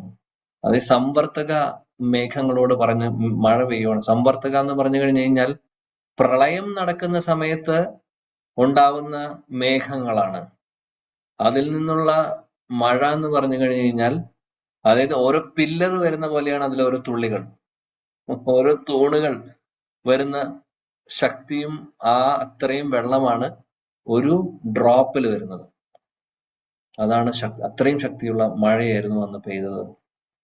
ഇന്ദ്രന്റെ ദേഷ്യം ഇന്ദ്രൻ തീർക്കുന്നു മഴയിലൂടെ. വൃന്ദാവനം മുഴുവനും വെള്ളത്തിലാക്കുമെന്നുള്ള തീരുമാനമെടുത്താണ് അദ്ദേഹം ചെയ്യുന്നത്. ആ സമയത്താണ് എന്താ ചെയ്യുന്നത്? കൃഷ്ണൻ ഗോവർദ്ധന പർവ്വതം എടുക്കുന്നത്. എന്നിട്ട് അതിന്റെ കീഴിൽ എല്ലാവരും വന്ന് നിൽക്കുന്നു. അപ്പോൾ ഈ ഒരു കഥയിൽ നിന്ന് നമ്മൾ കൂടുതൽ ഡീറ്റെയിൽസിലേക്ക് പോകുന്നില്ല. ഈ ഒരു കഥയിൽ നിന്ന് നമുക്ക് മനസ്സിലാക്കാം, കൃഷ്ണൻ തന്നെയാണ് ഗോവർദ്ധൻ, ഭഗവാൻ തന്നെയാണ് ഗോവർദ്ധനം. അത് നമുക്ക് മനസ്സിലാക്കണം. ഇന്ദ്രനാണ്, ദേവനാണ്. അപ്പോൾ ഭഗവാൻ കൃഷ്ണൻ പറയുന്നു, ഇന്ദ്രപൂജ ചെയ്യുന്നതിന് പകരം ഗോവർദ്ധനെ പൂജ ചെയ്താൽ മതി, വിഷ്ണുവിനെ പൂജ ചെയ്താൽ മതി എന്നാണ് അദ്ദേഹം പറഞ്ഞത്. യജ്ഞപുരുഷനെ പൂജ ചെയ്യൂ. അപ്പോൾ അത് അവർക്ക് മനസ്സിലാക്കിപ്പിച്ചു കൊടുക്കാൻ ഭഗവാൻ ആ രൂപം കൂടി എടുക്കുന്നു ഗോവർദ്ധനത്തിന്റെ. അങ്ങനെയാണ് പിന്നെ പൂജ നടക്കുന്നത്. എന്നിട്ട് എന്തെങ്കിലും കുഴപ്പമുണ്ടായോ? ഇന്ദ്രന് ദേഷ്യം വന്നു, മഴ പെയ്തു എന്നുള്ളതൊക്കെ വേറെ കാര്യം. അതിനുശേഷം ആക്ച്വലി ഇന്ദ്രദേവന്റെ അഹങ്കാരം കുറച്ച് ഇടയ്ക്ക് അദ്ദേഹം ഒന്ന് ഭഗവാനെ മറന്നിട്ടില്ല അദ്ദേഹം. പക്ഷെ എന്നാലും ചെറിയൊരു ഉള്ളിലൊരു ഞാൻ വലിയൊരാളാണെന്നുള്ള ഒരു അഹങ്കാരം അദ്ദേഹത്തിന്റെ ഉള്ളിൽ ഉണ്ടായിരുന്നു. എന്നാൽ അതിനെ അദ്ദേഹം ശമിപ്പിക്കുന്നു. അങ്ങനെ പഠിപ്പിക്കുകയാണ് നമ്മളെ. ഇന്ദ്രന് അഹങ്കാരം ഉണ്ടെന്നുള്ളത് ഇന്ദ്രനെ കൊണ്ട് ഭഗവാൻ അങ്ങനെ തോന്നിപ്പിക്കുന്നു. ഇന്ദ്രൻ ഡ്രാമ ചെയ്യുന്നതല്ല. അതാണ് ഭഗവാനും ഭഗവാന്റെ ഭക്തരും തമ്മിലുള്ള ലീലകളുടെ ഒരു പ്രത്യേകത. അതെല്ലാം നമ്മളെ ഒരുപാട് തത്വങ്ങളും പാഠങ്ങളും പഠിപ്പിക്കാൻ വേണ്ടി അങ്ങനെ ലീലകൾ ഒക്കെ നടക്കുന്നുണ്ട്. അതിൽ നിന്ന് പഠിക്കുന്നു, പ്രൈഡ് അല്ലെങ്കിൽ അഹങ്കാരം നല്ലതല്ല. അഹങ്കാരം ഉണ്ടെങ്കിൽ ഭഗവാൻ അത് ഇഷ്ടപ്പെടുന്നില്ല എന്നുള്ളത്. അത് തീരെ ഇഷ്ടപ്പെടാത്തൊരു കാര്യമാണ് അഹങ്കാരം. കാര്യം നമ്മൾ എന്തിനാണ് അഹങ്കരിക്കാൻ നമ്മുടെ കയ്യിൽ എന്താണുള്ളത്? ഒന്നുമില്ല. ശരിക്കും പറയുകയാണെങ്കിൽ എല്ലാം ഭഗവാൻ തരുന്നതാണ്. അദ്ദേഹത്തെ മറന്നുകൊണ്ട് ഇത് എന്റേതാണ്, ഇത് എനിക്കുള്ളതാണെന്നുള്ളൊരു ചിന്ത വരുന്നതേ തെറ്റാണ്. ഇന്ദ്രദേവന് അന്ന് ഉണ്ടായിരുന്ന ചിന്ത എന്തായിരുന്നു? ഈ യജ്ഞം എനിക്ക് വേണ്ടി ചെയ്യേണ്ടതാണ്, അവർ എനിക്ക് വേണ്ടി ചെയ്യുന്നതിന് പകരം ഗോവർദ്ധനാണ് ചെയ്യുന്നത് എന്നുള്ള ചിന്തയായിരുന്നു അദ്ദേഹത്തിന്. എന്നാൽ യജ്ഞം ചെയ്യേണ്ടത് യജ്ഞപുരുഷനാണ് എന്നുള്ളത് ഭഗവാൻ ഇതിലൂടെ പറയുന്നു. അല്ലാതെ അന്യദേവതമാർക്കും കൂടിയല്ല. നമ്മൾ നേരത്തെ പറഞ്ഞ പോയിന്റ്, അന്യദേവതമാർക്കാണത് ചെയ്യുന്നത് എന്നുണ്ടെങ്കിൽ അതിന് കർമ്മബന്ധനം വരുന്നു. അല്ലെങ്കിൽ യജ്ഞപുരുഷൻ അല്ലാതെ, ഭഗവാൻ അല്ലാതെ വേറെ ആർക്ക് വേണ്ടിയിട്ടോ അല്ലെങ്കിൽ എന്തിനു വേണ്ടിയിട്ടോ ചെയ്യുകയാണെങ്കിൽ അവിടെ കർമ്മബന്ധനം. ഈ ഒരു തത്വം നമ്മൾ മനസ്സിലാക്കണം. വേറൊരു കഥയുണ്ട് ഭാഗവതത്തിൽ തന്നെ മനോഹരമായിട്ടുള്ളൊരു സ്റ്റോറിയാണ്. ദശമസ്കന്ധത്തിലെ 64-ാമത്തെ ചാപ്റ്ററിൽ അവിടെ ഒരു രാജാവ് നൃഗ എന്ന് പറയുന്ന രാജാവിനെ കുറിച്ച് അവിടെ പറയുന്നുണ്ട്. മനോഹരമായിട്ടുള്ളൊരു സ്റ്റോറിയാണ്. ഒരിക്കൽ കൃഷ്ണന്റെ മക്കളൊക്കെ എല്ലാവരും കൂടി കളിക്കാൻ വേണ്ടി ഒരു സ്ഥലത്തേക്ക് പോകുന്നു. അപ്പൊ അന്ന് കൃഷ്ണനും കൃഷ്ണന്റെ മക്കളും എവിടെയാണുള്ളത്? ദ്വാരകയിലാണുള്ളത്. ദ്വാരകയിൽ ഇരിക്കുന്ന സമയത്ത് ഇവരെല്ലാവരും, കുട്ടികളെല്ലാവരും കളിക്കാൻ വേണ്ടിയിട്ട് ആരൊക്കെയാണ്? സാംബ, പ്രദ്യുമ്ന, ചാരു, ഭാനു, ഗദ, അങ്ങനെ ഒരുപാട് യദുവംശത്തിൽ ഒരുപാട് ആളുകളുണ്ട്. ഒരുപാട് കൃഷ്ണന്റെ മക്കളും അങ്ങനെയുള്ള അവരുടെ ഫ്രണ്ട്സും ഒക്കെ കൂടിയിട്ട് ഇവർ കളിക്കാൻ പോവാണ്. കളിക്കാൻ വേണ്ടി ഒരു ദിവസം ഒരു കാട്ടിലേക്ക് പോകുന്ന സമയത്ത് അവർക്ക് കളിക്കുന്നതിന്റെ ഇടയിൽ വെള്ളം കുടിക്കാൻ ദാഹിച്ചപ്പോൾ ഇവരെല്ലാവരും കൂടി അടുത്ത് വല്ല കിണറുണ്ടോ നോക്കാൻ വേണ്ടി പോയി. അങ്ങനെ കിണർ നോക്കി പോയപ്പോൾ അവസാനം ഒരു കിണറിന്റെ അടുത്ത് അവർ വന്നു. കിണറിനകത്തോട്ട് അവർ നോക്കി വെള്ളമുണ്ടോ നോക്കാൻ വേണ്ടി, വെള്ളം എടുക്കാൻ വേണ്ടിയിട്ടാണ് നോക്കിയത്. പക്ഷെ അവരുടെ അത്ഭുതത്തിന് ആ കിണറിൽ ഉള്ളത് ഒരു വലിയൊരു എന്താണുള്ളത്? ഒരു പല്ലിയുടെ രൂപത്തിലുള്ള ഒരു വലിയൊരു പല്ലി. ചെറുത്, നമ്മുടെ വീട്ടിൽ ഓടി നടക്കുന്ന പല്ലിയല്ല, വലുത്. കാട്ടിലും പോലും ഇത്ര വലുതുണ്ടാവും. ആ കിണർ മുഴുവനും നിറഞ്ഞിരിക്കുന്നു ആ പല്ലി. അപ്പൊ ഇവർക്ക് അത്ഭുതമായി, ഇതെന്താണ് ഇതുവരെ കാണാത്ത ഒരു ജീവി. അങ്ങനെ ഇവരെല്ലാവരും കൂടി ഈ പല്ലി വെള്ളത്തിൽ അല്ലെങ്കിൽ കിണറിൽ പെട്ടിരിക്കുകയാണെന്ന് മനസ്സിലായി. ഇതിനെ എങ്ങനെയെങ്കിലും ഇതിനെ രക്ഷിക്കണം എന്ന് ഇവർക്ക് തോന്നി. ഇപ്പൊ വെള്ളം കുടിക്കൽ അവർ തൽക്കാലം നിർത്തി. വിചാരിച്ചു ഈ പല്ലി എങ്ങനെയും രക്ഷിക്കണം, പാവം അത് കിണറിൽ പെട്ടുപോയിരിക്കുകയാണ്. അതിന്റെ ജീവൻ രക്ഷിക്കാൻ വേണ്ടി ഇവര് പല രീതിയിലും പല്ലിയെ രക്ഷിക്കാൻ നോക്കി. അങ്ങനെ അവര് കയറിട്ട് കൊടുക്കുന്നു, അങ്ങനെ പല കാര്യങ്ങളും അവർ ചെയ്യുന്നു. പക്ഷെ അതിന് രക്ഷപ്പെടാൻ സാധിക്കുന്നില്ല. അവസാനം ഇവരെല്ലാ കുട്ടികളും ഓടി കൃഷ്ണന്റെ അടുത്തേക്ക് പോയി കൃഷ്ണനോട് പറഞ്ഞു, ഇങ്ങനൊരു സംഭവം, ഇങ്ങനൊരു ജീവി അവിടെയുണ്ട്, ഞങ്ങൾ ഇങ്ങനെ കാട്ടിൽ കളിക്കുന്ന സമയത്ത് കണ്ടതാണ്, അത് കിണറ്റിൽ പെട്ടിരിക്കുകയാണ്, അങ്ങ് വരണം എന്ന് പറഞ്ഞ് കൃഷ്ണനെ വിളിച്ചു കൊണ്ടുവരും. കൃഷ്ണനെ വിളിച്ചു കൊണ്ടുവന്ന് കൃഷ്ണൻ നോക്കുമ്പോൾ കൃഷ്ണന് സാധിക്കാത്ത കാര്യങ്ങളുണ്ടോ? ഒന്നുമില്ല. ഭഗവാൻ അതിനെ പുറത്തേക്ക് എടുക്കുന്നു, കിണറ്റിൽ നിന്ന് പുറത്തേക്ക് എടുക്കുന്നു. ഭഗവാന്റെ കൈകൾ ആ പല്ലിയിൽ തൊടുമ്പോൾ ഭഗവാന്റെ സ്പർശനം കിട്ടുന്ന സമയത്ത് തന്നെ ആ ജീവിയുടെ ശരീരത്തിലിരിക്കുന്ന വലിയൊരു പല്ലിയായിരുന്നു. എന്നാൽ അത് മാറി അതിമനോഹരമായിട്ടുള്ള സുന്ദരനായിട്ടുള്ള ഒരു ദേവനായിട്ട് മാറുന്നു. അതിമനോഹരമായിട്ടുള്ള ശരീരം, സൗന്ദര്യം, മനോഹരമായിട്ടുള്ള വസ്ത്രം, അതേപോലെ കിരീടമൊക്കെ ധരിച്ചിട്ടുള്ള, സ്വർണത്തിന്റെ ആഭരണങ്ങളൊക്കെ ധരിച്ചിട്ടുള്ള മനോഹരമായിട്ടുള്ള ഒരു വ്യക്തി. അങ്ങനെ ആ ഒരു രൂപമായി മാറി. ആ സമയത്ത് ഇവരെല്ലാവരും, പ്രദ്യുമ്നനും സാമ്പനും ഇവരെല്ലാവരും കണ്ടുകൊണ്ടിരിക്കുകയാണ്. അത്ഭുതമായി അവർക്ക്.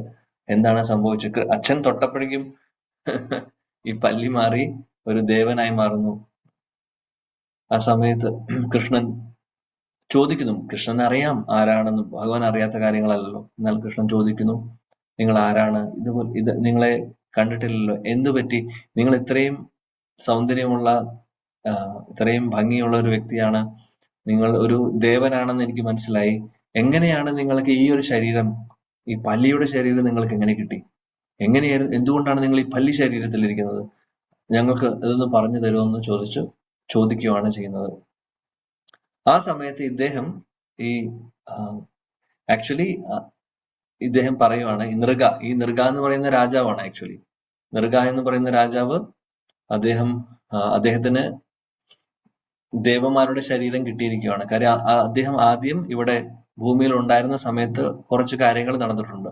അതാണ് ഇദ്ദേഹം ഇവിടെ എക്സ്പ്ലെയിൻ ചെയ്യുന്നത്. ബേസിക്കലി നൃഗൻ പറയുന്നു കൃഷ്ണനോട്, ഞാൻ ഇക്ഷ്വാകു ആരാണെന്ന് അറിയാം. ഇക്ഷ്വാകു മഹാരാജനെ കുറിച്ച് കേട്ടിട്ടുണ്ടാവും. നമ്മുടെ സൂര്യദേവൻ,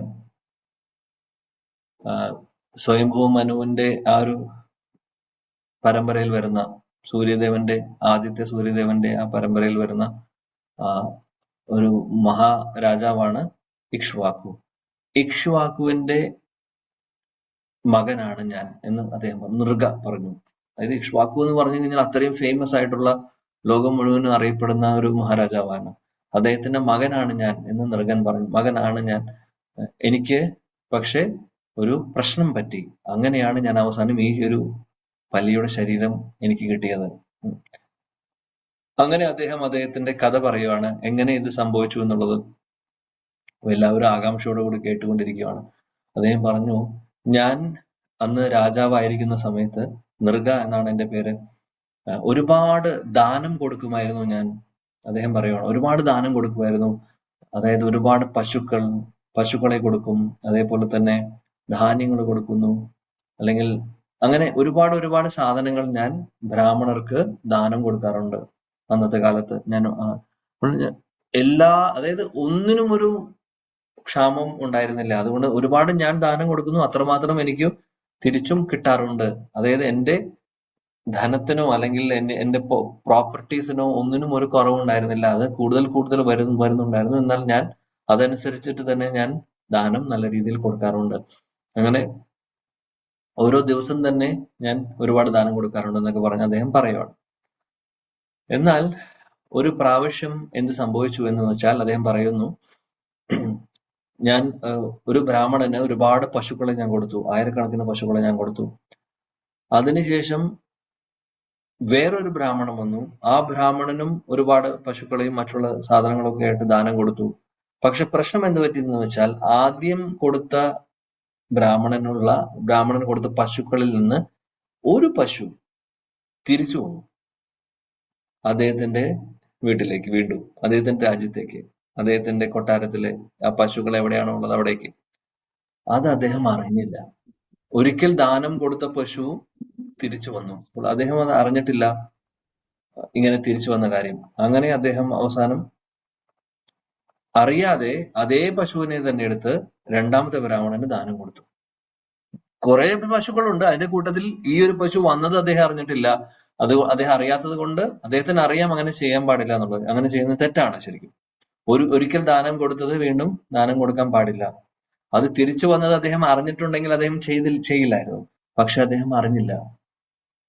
അങ്ങനെ രണ്ടാമത്തെ ബ്രാഹ്മണനും പഴയ ബ്രാഹ്മണന് മുമ്പ് കൊടുത്ത ബ്രാഹ്മണൻ കൊടുത്ത ഒരു പശു പെട്ടുപോയി. ഇദ്ദേഹം അറിഞ്ഞില്ല. രണ്ടുപേരും പോയി. കുറച്ചു കഴിഞ്ഞപ്പോൾ ആദ്യത്തെ ബ്രാഹ്മണൻ തിരിച്ചു വന്നു.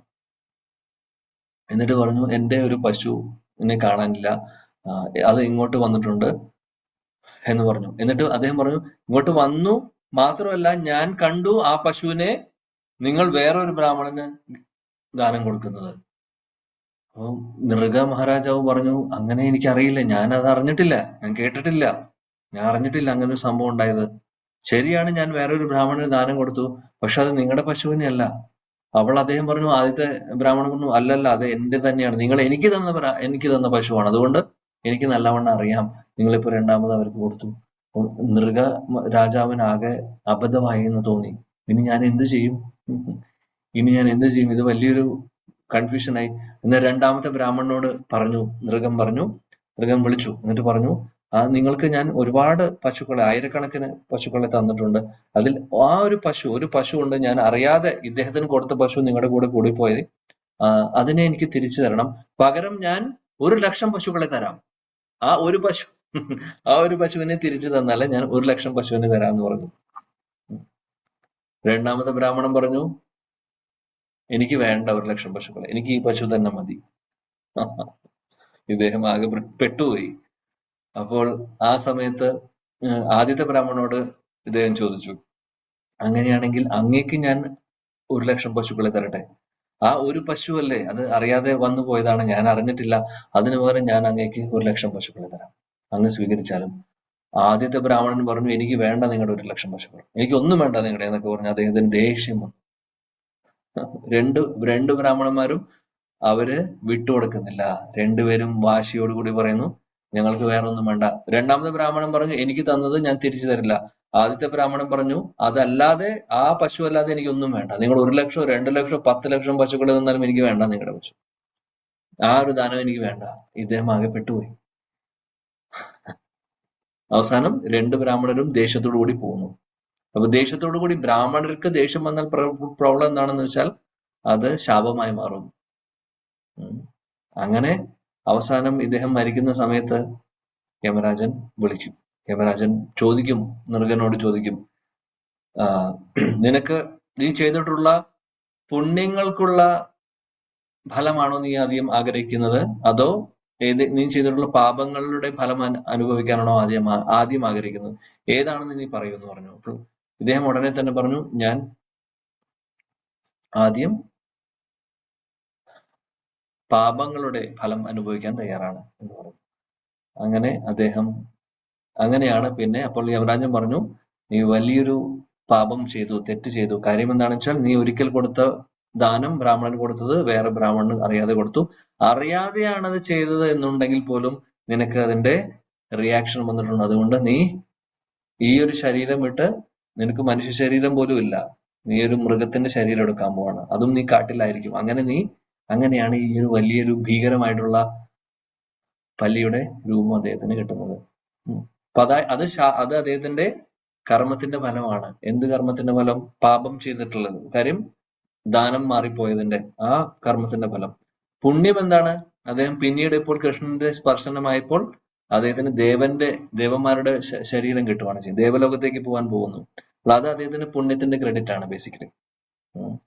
സോ ആദ്യം അദ്ദേഹം അനുഭവിക്കുന്നത് പാപമാണ്, അല്ലെ? അപ്പോൾ ഇങ്ങനെ ഈ ഒരു കഥ പറയുന്നു. ഈ കഥ പറഞ്ഞതിന് ശേഷം കൃഷ്ണൻ ഇദ്ദേഹത്തെ, നൃഗൻ അങ്ങനെ ദേവന്റെ ശരീരം കിട്ടി അദ്ദേഹം ഇതെല്ലാം പറഞ്ഞ് തിരിച്ചു പോകുന്നു.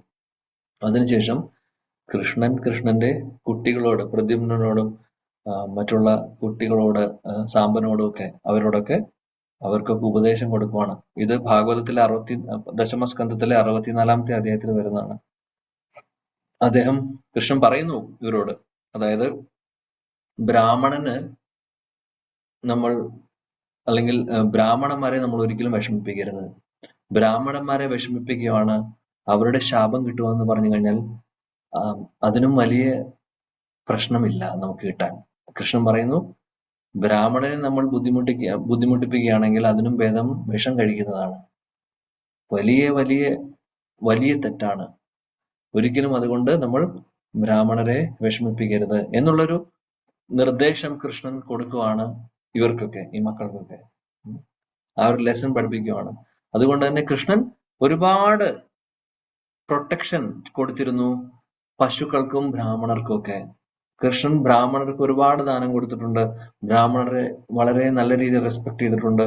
പറയുന്നു, കൃഷ്ണൻ ദ്വാരകയിലുള്ള സമയത്ത് ഓരോ ദിവസവും അദ്ദേഹം ലക്ഷക്കണക്കിന് പശുക്കളെയും മറ്റുള്ള ദാനമായിരുന്നു അദ്ദേഹം കൊടുക്കും. ഡെയിലി, എവറി സിംഗിൾ ഡേ കൊടുത്തിരുന്നു.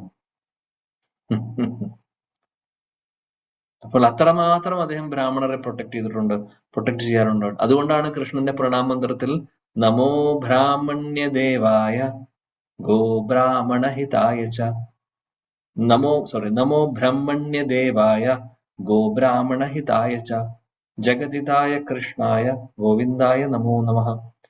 അപ്പോൾ ഭഗവാനെ അവിടെ സ്തുതിക്കുമ്പോൾ, നമ്മൾ പ്രണാമം സമർപ്പിക്കുമ്പോൾ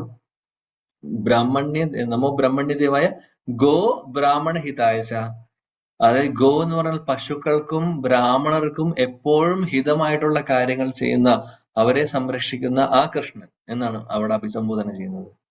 സോ ഒരുപാട് പ്രാധാന്യം കൊടുക്കുന്നുണ്ട് ബ്രാഹ്മണർക്ക് കൃഷ്ണൻ. അപ്പോൾ ഈ ഒരു പാഠം നമ്മളെ പഠിപ്പിക്കുന്നു. അത് ഒരു കാര്യം. രണ്ടാമത്തെ പാഠം എന്താണെന്ന് വെച്ചാൽ, നൃഗരാജാവ് അദ്ദേഹം ദാനശീലനായിരുന്നു. അദ്ദേഹം ഒരുപാട് പുണ്യം ചെയ്തിട്ടുണ്ട്. ഈ ദാനം കൊടുക്കുക എന്ന് പറയുന്ന ഒരു പുണ്യപ്രവർത്തനമാണ്. എന്നാൽ അദ്ദേഹം വേണ്ട രീതിയിൽ അത് ഭഗവാൻ വിഷ്ണുവിന് സമർപ്പിച്ചിട്ടായിരുന്നില്ല ചെയ്യുന്നുണ്ടായിരുന്നത്.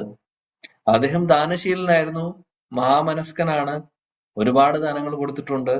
എന്നാൽ അതിന്റെ പുറകിൽ ഒരു കാര്യം അദ്ദേഹം മറക്കുന്നു, അല്ലെങ്കിൽ വേണ്ട രീതിയിൽ അദ്ദേഹം ഭഗവാനെ സമർപ്പിച്ചുകൊണ്ടല്ല അത് ചെയ്തിരുന്നത്. അതുകൊണ്ടാണ് അദ്ദേഹത്തിന് ഇത്രയും വലിയൊരു ശാപം കിട്ടുന്നത്, അല്ലെങ്കിൽ യമലോകത്തിൽ പോയി ശാപം കിട്ടുന്നതും ഇങ്ങനെ ഒരു മൃഗത്തിന്റെ ശരീരം, ഭീകരമായിട്ടുള്ള ഒരു മൃഗത്തിന്റെ ശരീരം അദ്ദേഹത്തിന് കിട്ടാനുള്ള കാരണം അതാണ്. എന്നാൽ അദ്ദേഹം ചെയ്തിട്ടുണ്ടായിരുന്ന ദാനങ്ങൾ ഓൾറെഡി ഭഗവാന് സമർപ്പിച്ചുകൊണ്ട്, അല്ലെങ്കിൽ ഭഗവാന്റെ ദാനങ്ങൾ ചെയ്തോട്ടെ, ബ്രാഹ്മണർക്ക് കൊടുത്തോട്ടെ, എന്നാൽ അത് ഭഗവാന് വേണ്ടിയിട്ടുള്ള സേവനം എന്നുള്ള രീതിയിൽ ഓർത്തുകൊണ്ട് ചെയ്യുകയായിരുന്നെങ്കിൽ അദ്ദേഹത്തിന് ഇത് സംഭവിക്കില്ലായിരുന്നു. അപ്പോൾ ഇതും കൂടെ ഒരു പാഠമാണ്. കർമ്മബന്ധനത്തിന് കാരണമാവും എന്നുള്ളത് ഒന്ന്. രണ്ടാമത്, അതിന്റെ റിയാക്ഷൻ എന്ത് വരുമെന്ന് നമുക്കറിയില്ല. കർമ്മത്തിന്റെ ബന്ധനത്തിന്റെ റിയാക്ഷൻസ് പല രീതിയിൽ വരാം. അപ്പോൾ ഇത്രയും വലിയ പുണ്യാത്മാവായിട്ടുള്ള ഒരു വ്യക്തിയാണ് നൃഗൻ. അദ്ദേഹത്തിന് പോലും ഇങ്ങനൊരു ശരീരം കിട്ടേണ്ടി വന്നു. ഇത് നമ്മളെ പഠിപ്പിക്കാൻ വേണ്ടിയിട്ടാണ്. അദ്ദേഹം ഒരു പുണ്യാത്മാവ് ആയതുകൊണ്ട് തന്നെയാണ് കൃഷ്ണനെ അദ്ദേഹത്തിന് കാണാൻ സാധിക്കുന്നതും ഭഗവാൻ കൃഷ്ണൻ അദ്ദേഹത്തെ തൊടുന്നതൊക്കെ. അത് സാധാരണ ആർക്കും കിട്ടുന്ന ഒരു ഭാഗ്യമല്ല. അദ്ദേഹം അത്രയും പുണ്യാത്മാവും അദ്ദേഹത്തിന് അത്രയും സുകൃതി ഉള്ളത് കൊണ്ട് തന്നെയാണ് അത് കിട്ടിയത്. പക്ഷെ അങ്ങനെയുള്ള ഒരു വ്യക്തിക്ക് പോലും സംഭവിച്ചത് നോക്കൂ. കാരണം എന്താണ്? വേണ്ട രീതിയിൽ അവിടെ വിഷ്ണു സ്മരണം ഉണ്ടായിട്ടില്ല. ഭാഗവതം പറയുന്നു, അദ്ദേഹം നല്ല വ്യക്തിയായിരുന്നു, നല്ല പുണ്യാത്മാവാണ്, നല്ല ദാനശീലനാണ്, ഒക്കെ ശരിയാണ്. പക്ഷേ പരമദിവ്യത്വ പുരുഷൻ ഭഗവാനെ മറന്നുകൊണ്ടുള്ള ദാനങ്ങളൊന്നും സക്സസ് ആവില്ല എന്ന് പറഞ്ഞാൽ അതിൽ എന്തെങ്കിലും ഒരു മിസ്റ്റേക്ക് വന്നു കഴിഞ്ഞു കഴിഞ്ഞാൽ ഇത്രയും വലിയ വില കൊടുക്കേണ്ടി വരും. അതാണ് പ്രശ്നം. നമ്മൾ ചെയ്യുന്ന ഓരോ കാര്യങ്ങളും, അതാണ് കർമ്മബന്ധനത്തിന് കാരണമാവെന്നും പറയുന്നത്. നമ്മൾ ചെയ്യുന്ന ഓരോ കാര്യങ്ങളും ഭഗവാന് സമർപ്പിച്ചില്ലെങ്കിൽ പ്രോബ്ലം എന്താണെന്ന് വെച്ചാൽ അതിനുള്ള റിയാക്ഷൻസ് വരും. അത് എങ്ങനത്തെ റിയാക്ഷൻസ് ആണ് വരാൻ പോകുന്നത് നമുക്കറിയില്ല. ചെയ്ത പ്രവൃത്തി പോലെ ഇരിക്കും. ഇതേപോലെ ഇപ്പോൾ നൃഗൻ ചെയ്തിട്ടുള്ളത് ഒരു പുണ്യപ്രവർത്തനമാണ്. ദാനം കൊടുക്കുക എന്ന് പറയുന്നത് വലിയ പുണ്യമാണ്. അദ്ദേഹം പാപമൊന്നും ചെയ്തിട്ടില്ല, ആരെയും കൊന്നിട്ടൊന്നുമില്ല. പക്ഷെ അവിടെ ചെറിയ മിസ്റ്റേക്ക് പറ്റിപ്പോയി അദ്ദേഹത്തിന്.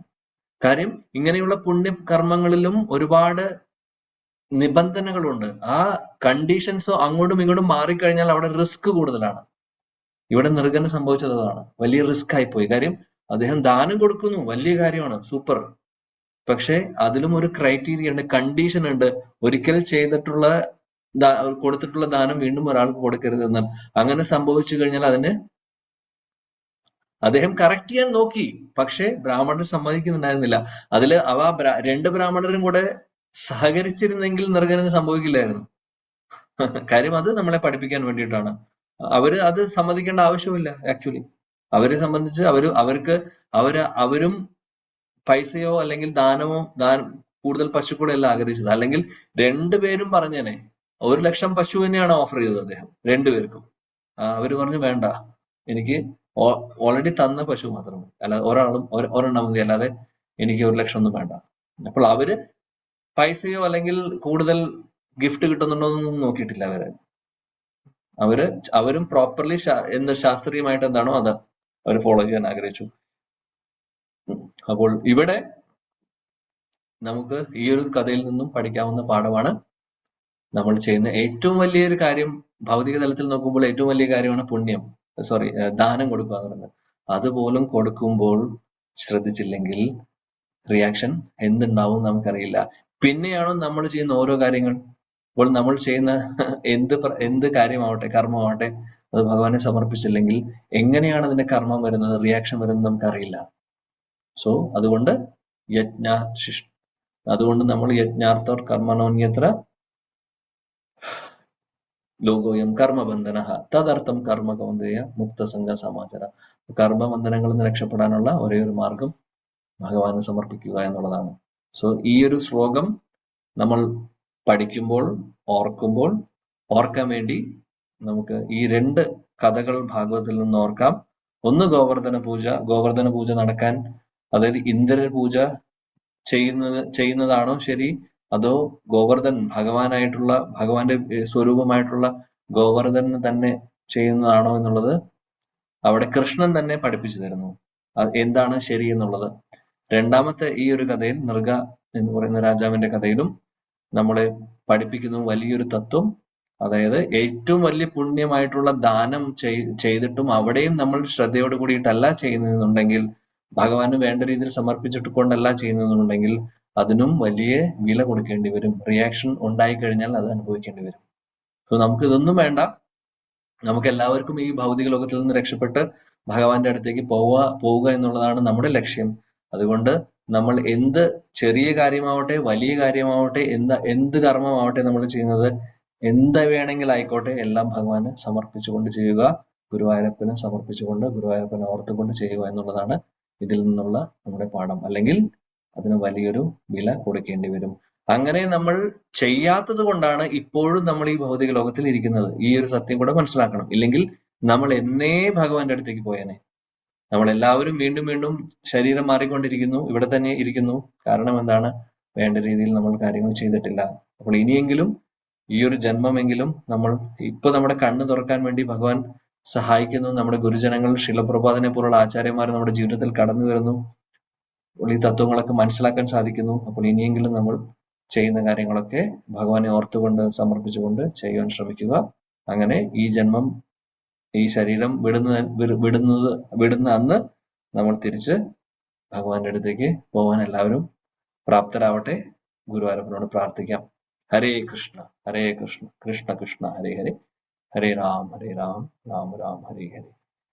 श्री भगवद गीता की जय, जगत गुरु शिला प्रभुपाद की जय, गौर भक्त वृंद की जय. Thank you. Hare Krishna. Hare Krishna. Thank you Prabhu. Hare Krishna Prabhu. Hare Krishna. Hare Krishna പ്രഭുജി.